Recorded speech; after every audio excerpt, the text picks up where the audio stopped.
C'est chez Ailleurs qu'on aura trouvé certains des produits les plus innovants de cette IFA avec, bah voilà, on le devine une fois qu'on bouge un petit peu autour de l'écran, un téléviseur avec dalle transparente.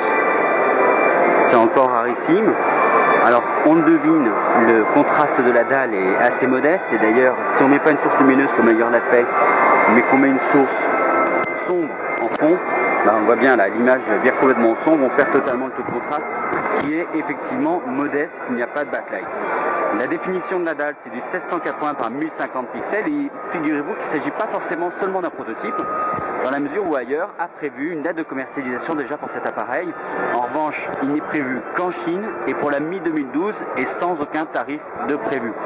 Pour ce qui est des applications à prévoir sur ce type de produit, bah c'est aussi à déterminer, parce qu'il est évident qu'on ne s'amusera pas à regarder forcément un film ou à travailler en permanence dessus, vu la faiblesse du contraste.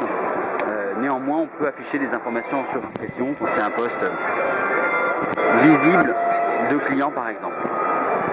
Ce téléviseur affiche 1680 par 1050 pixels.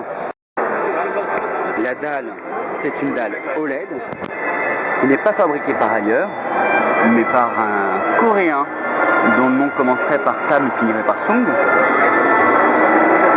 Donc voilà, pour ce qui est de la finesse du produit, on peut comparer avec le doigt, c'est extrêmement fin. Et voici pour ce qui est des entrées-sorties, avec HDMI et source d'alimentation seulement.